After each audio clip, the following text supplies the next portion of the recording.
Star Wars issue 67 sees Luke plead with Benthic to stop the spike from blowing up Shu-Torun. The partisan refuses and orders his men to tie up Luke and set a perimeter. Luke is shocked R2 would help with the plan, telling his friend he doesn't understand him at all. In the retreat, Miorti knows that the partisans are overloading the reactor and planning on destroying the planet, so Leia wonders how to get past Trios's troops to get out and stop them, suggesting Chewie come back and pick them up. Han thinks that's a silly idea since they would shoot the Falcon to pieces as soon as he had arrived, but they have no choice. Suddenly, however, Tunga takes off, running for Trios's crashed ship. As Leia orders Miorti to call Chewie, Tunga pilots the ship away, morphing into Leia and broadcasting a message, which is intercepted by Commander Kanchir, who angrily orders the TIE fighters to destroy the ship. Han contacts Chewie, telling him to get to them right away as Miorti gets a message from Tunga. Tunga says that he's trying a new role in his life, that of a hero, as the TIEs destroy the ship, blowing it up and killing him in the process. The Falcon arrives and the rebels race to their ship, escaping the retreat as Kanchir's bombs destroy the whole building. Kanchir wants word from his men attacking the spire, learning that they'd just begun their attack. At the spike, all of Kanchir's men have been killed by the partisans as the Falcon lands at the facility. Luke continues to try and convince Benthic to stop, but she says nothing will stop them now. Leia and Han arrive and the partisans fire on them, and Han tries to stop Leia from going in, but she does, trying to get Benthic to listen to her. Benthic says that they are doing what is logical as Shu-Torun are complicit in what happened to Alderaan and Jeddah, therefore they must pay. Leia has heard of that plan before, from Tarkin and his Death Star, and Benthic says that it's her dream of overthrowing them since they have taken everything from them. Leia doesn't believe that, since if she does this, she's the one who takes everything, and if she does, the Empire wins, since they aren't any better than the Empire, and Benthic's dream dies. For a tense moment of silence, Benthic thinks, finally relenting and telling her men to stand down and return to the princess's original plan. They soon escape from the spike on the Falcon as it explodes, ruining Shu-Torun's economic system. The cult of the Central Isopter watch on, heralding their visions as true. The Falcon skins the lava fields as TIEs pursue them, but Han outmaneuvers them, returning to the spike and diving into the huge hole blown into the building and into the deep lava tunnels. Kanchir orders the TIEs to follow them, and they do, but the Falcon's shields are barely holding it together under the heat. Doesn't matter, however, as the TIEs burn up first, allowing Han to race out of the lava tunnel. The heroes congratulate Han, and R2 says something, prompting Luke to ask 3PO what he said, since he made the exact same beeping noises earlier. 3PO says that he was saying trust in the Force. Kanchir meanwhile learns that Darth Vader has arrived on his destroyer and wants an update. Kanchir goes to see the Dark Lord,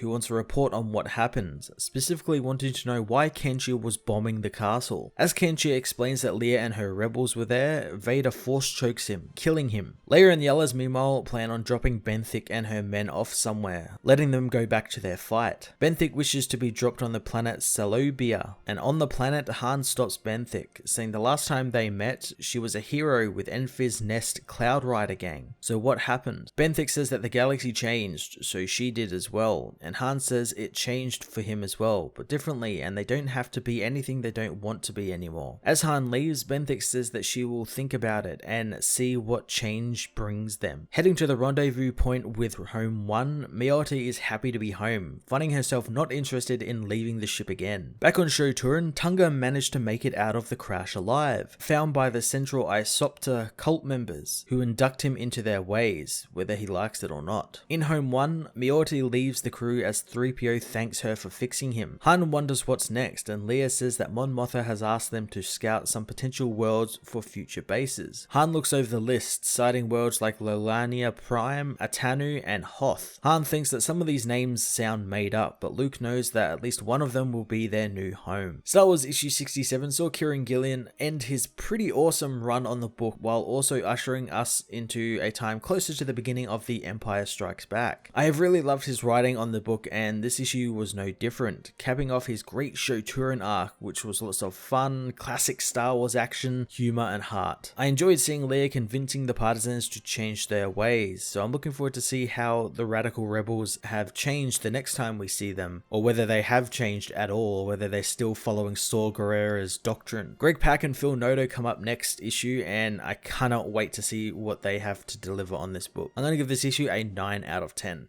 Hey everyone, thanks for watching my newest video. If you enjoyed it, you might also like to check out my other reviews here on my channel. You can also follow me on various social media platforms like Twitter by searching Matt_FOS, or even join the Comic Multiverse Discord server and chat with other comic book fans, including myself and Joel from Cape Joel. Want cheap comics and trades? Head over to the book depository with the link in the description to get the cheapest trades and comics around, along with free shipping anywhere in the world. Until next time, this has been Matt of the Fortress of Solitude. Thank you so much for watching.